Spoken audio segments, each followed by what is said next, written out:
Flood آیا تو یہ تو ظالم ان کی آئی ہوئی گندم تک بیچ کر بازار میں کھا رہے ہیں.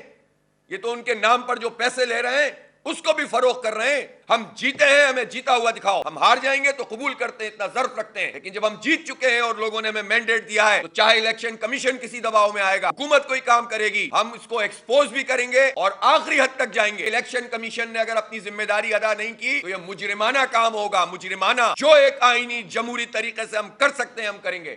کوئی یہ نہ سمجھے کہ بس وقت گزر جائے گا تو ہم بھی ٹھنڈے پڑ جائیں گے. یہ ہمارا فرض ہے, ہم نے جد و جہد کی ہے. ہم 5 سال 6 سال سے مسلسل لوگوں کے ایشوز ٹیک اپ کر رہے ہیں, ہم لوگوں کی خدمت کرتے ہیں. کورونا ہوتا ہے, یہ دبک کے بیٹھی ہوئی تھی ساری پارٹیاں, جماعت اسلامی کے رضاکار تھے جو میدان میں موجود تھے. فلڈ آیا تو یہ تو ظالم ان کی آئی ہوئی گندم تک بیچ کر بازار میں کھا رہے ہیں. یہ تو ان کے نام پر جو پیسے لے رہے ہیں اس کو بھی فروخت کر رہے ہیں. انہوں نے تو اپنے فلڈ کمیشن جو 2010 میں بنا تھا اس پر عمل نہیں کیا, راستوں میں جو ہے وہ رکاوٹیں ڈال دیں, زمینوں پہ قبضے کر لیے, جس کی وجہ سے سندھ کے عوام ڈوبے ہیں. پہلے ان کو ڈبو, پھر ان کے نام پر جو مال ملے اس کو ہڑپ کر جاؤ. ان غریبوں کے لیے کچھ نہ کرو.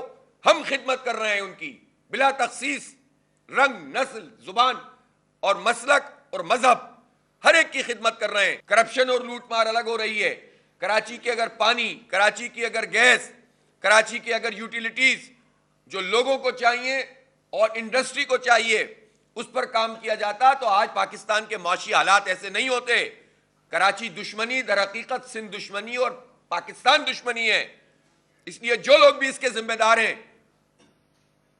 ان کو سامنے بھی آنا چاہیے کہ کس کس نے کراچی کے ساتھ کیا سلوک کیا ہے.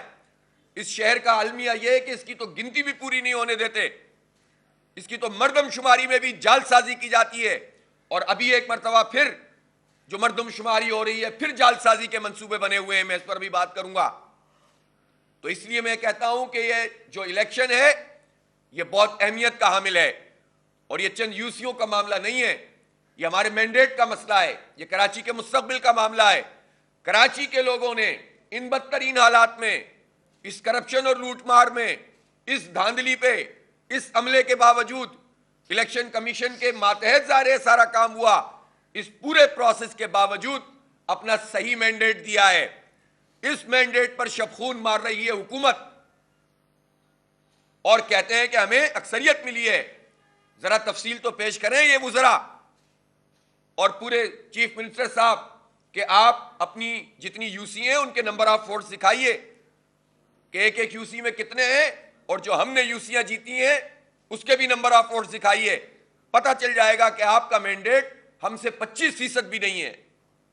اور پھر بھی اگر آپ نے نمبر حاصل کر لیے تو اب آپ ان نمبروں کو مزید بگاڑ رہے ہیں. اس لیے الیکشن کمیشن نے اگر اپنی ذمہ داری ادا نہیں کی تو یہ مجرمانہ کام ہوگا, مجرمانہ. یہ قوم کے ساتھ جو ہے وہ جرم کیا جائے گا. کسی دباؤ میں آنے کی ضرورت نہیں ہے. ہمیں اندازہ ہے کہ کتنا دباؤ ڈالا جا رہا ہے. اگر الیکشن کمیشن حکومت یا کسی کے بھی دباؤ میں آ کر نہیں کرے گا تو الیکشن کمیشن کا ہم اس طرح سے نہیں چھوڑیں گے, گھیراؤ کریں گے. ہم اس طرح نہیں اب صرف زبانی جمع خرچ کر کے کہ آپ عطا کر دیں تو ہم حاصل کر لیں. انصاف چاہیے ہمیں کوئی ایسی چیز نہیں چاہیے, انڈیو فیور نہیں چاہیے, ہمیں حق چاہیے اور انصاف چاہیے. ہم جیتے ہیں, ہمیں جیتا ہوا دکھاؤ. ہم ہار جائیں گے تو قبول کرتے ہیں, اتنا ظرف رکھتے ہیں, لیکن جب ہم جیت چکے ہیں اور لوگوں نے ہمیں مینڈیٹ دیا ہے تو چاہے الیکشن کمیشن کسی دباؤ میں آئے گا, حکومت کوئی کام کرے گی, ہم اس کو ایکسپوز بھی کریں گے اور آخری حد تک جائیں گے. جو ایک آئینی جمہوری طریقے سے ہم کر سکتے ہیں ہم کریں گے. کوئی یہ نہ سمجھے کہ بس وقت گزر جائے گا تو ہم بھی ٹھنڈے پڑ جائیں گے. یہ ہمارا فرض ہے, ہم نے جد و جہد کی ہے. ہم 5 سال 6 سال سے مسلسل لوگوں کے ایشوز ٹیک اپ کر رہے ہیں, ہم لوگوں کی خدمت کرتے ہیں. کورونا ہوتا ہے, یہ دبک کے بیٹھی ہوئی تھی ساری پارٹیاں, جماعت اسلامی کے رضاکار تھے جو میدان میں موجود تھے. فلڈ آیا تو یہ تو ظالم ان کی آئی ہوئی گندم تک بیچ کر بازار میں کھا رہے ہیں. یہ تو ان کے نام پر جو پیسے لے رہے ہیں اس کو بھی فروخت کر رہے ہیں. انہوں نے تو اپنے فلڈ کمیشن جو 2010 میں بنا تھا اس پر عمل نہیں کیا, راستوں میں جو ہے وہ رکاوٹیں ڈال دیں, زمینوں پہ قبضے کر لیے, جس کی وجہ سے سندھ کے عوام ڈوبے ہیں. پہلے ان کو ڈبو, پھر ان کے نام پر جو مال ملے اس کو ہڑپ کر جاؤ. ان غریبوں کے لیے کچھ نہ کرو، ہم خدمت کر رہے ہیں ان کی بلا تخصیص، رنگ، نسل، زبان اور مسلک اور مذہب، ہر ایک کی خدمت کر رہے ہیں۔ ہمیں جو کراچی کے لوگوں کے حقوق کے لیے آواز اٹھا رہے ہیں، مردم شماری کا معاملہ آیا، سب پارٹیوں نے مل کر شب خون مارا۔ آخری جو نوٹیفائی کی اور کابینہ سے منظوری دی وہ تو پی ٹی آئی اور ایم کیو ایم نے دی تھی، اس کا بھی ہم نے مقابلہ کیا ہے، اس کو بھی ہم ایکسپوز کرتے ہیں۔ تو اس لیے ہم نے محنت کی ہے، کراچی کے لوگوں نے ہم سے توقع باندھی ہے، ہمیں ووٹ دیا ہے، اس ووٹ کے ساتھ مذاق قابل قبول نہیں ہے۔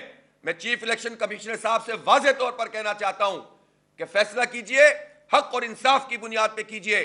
آپ جانتے ہیں کہ کاغذوں میں کیا ہے، اگر اس کے باوجود الیکشن کمیشن کسی دباؤ میں آئے گا تو پھر الیکشن کمیشن کے ساتھ بھی ہماری آئینی جنگ ہوگی، قانونی جنگ ہوگی۔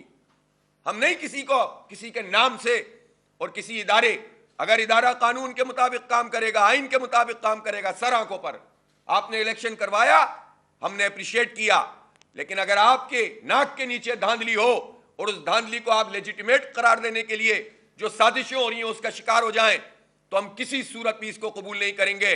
اور ہم یہ بھی کہنا چاہتے ہیں کہ تمام اسٹیک ہولڈرز کو، تمام اداروں کو، تمام حکومتوں کو اپنی اپنی آئینی حد میں رہ کر کام کرنا چاہیے، اس نمبر گیم میں نہیں پڑنا چاہیے۔ جو مینڈیٹ ہے اس کے مطابق لوگوں کو اختیار ملنا چاہیے اور کوئی ادارہ بھی اس میں مداخلت نہ کرے۔ یہ عوام کا حق ہے کہ جو انہوں نے ووٹ ڈالا ہے اس کا تحفظ کیا جائے۔ اس لیے 7 تاریخ کو جو بھی ہیئرنگ ہے، کاغذ کی بنیاد پر، قانون کی بنیاد پر، عدل کی بنیاد پر، انصاف کی بنیاد پر ان تمام یوسیوں کا فیصلہ ہونا چاہیے۔ الحمدللہ اس تمام ہتھ کنڈوں کے باوجود آج بھی جماعت اسلامی کے نمبرز الحمدللہ ووٹ کے اعتبار سے تو کہیں زیادہ ہیں ہی، نمبرز کے اعتبار سے بھی اس وقت جماعت اسلامی کی جو تمام متنازعہ یوسیوں کے باوجود 85 یوسیاں ہیں۔ اگر یہ 11-12 یوسیاں جو الیکشن کمیشن میں ہیں ان میں سے 6 تو وہ ہیں جو انہوں نے خود ٹیک اپ کی تھیں، نتیجے اس میں تو صرف کوئی مسئلہ ہی نہیں ہے، وہ تو ایک دن کا فیصلہ ہے کہ فارم 11 دیکھیں اور فیصلہ کریں، اس میں ڈیلے نہیں ہونا چاہیے۔ اب جتنا بھی ہو گیا ہے بس 7 تاریخ کو فیصلہ ہونا چاہیے، اور باقی 6 بھی بالکل جینوئن کیسز ہیں، اس کی بنیاد پر فیصلہ ہو جائے تو اس نمبر میں بھی ہم نے ان کو شکست دے دی ہے۔ اور میں حیران ہوں کہ بلدیاتی انتخاب کے بعد جو یوسیاں رہ گئی تھیں جس میں بائی الیکشن ہونا تھا، اتنے دن گزرنے کے بعد اس کا اعلان کیوں نہیں ہو رہا؟ اس میں کیا ہو رہا ہے؟ اس میں الیکشن کمیشن کو کیا ایک بے رنگ، بے بو، بے ذائقہ قسم کے قومی انتخابات کے ضمنی انتخابات، اس کا شیڈول تو جاری ہو گیا جس کا نہ قوم کو فائدہ، نہ ملک کو فائدہ، نہ پارٹیوں کی دلچسپی، ایک مذاق بنا ہوا ہے۔ پہلے نو کے انتخاب ہوئے تو کیا مل گیا ہمیں پیسے ضائع ہونے کے علاوہ، اور اب 33 ہوں گے اور 33 کے بعد 35 ہوں گے اور 35 کے بعد 43 ہوں گے، تو کس دھندے میں لگایا ہوا ہے؟ 4 آنے کے لیے تو اس وقت دوڑ لگی ہوئی ہے کہ کس طرح پیسے بچائیں، اور بے رنگ، بے بو، بے ذائقہ قسم کے ضمنی انتخاب کے لیے قومی، اس کے لیے کام ہو رہا ہے، لیکن جو 11 یوسیاں الیکشن سے رہ گئی ہیں ان میں نہیں ہو رہا۔ تو اس سے ہم سمجھ لیں کہ آپ لوگوں کی پرائرٹیز کیا ہیں، آپ لوگ کس بنیاد کے اوپر فیصلے کرتے ہیں۔ تو میں سمجھتا ہوں کہ الیکشن کا یہ پورا پروسیس جلدی مکمل ہونا چاہیے۔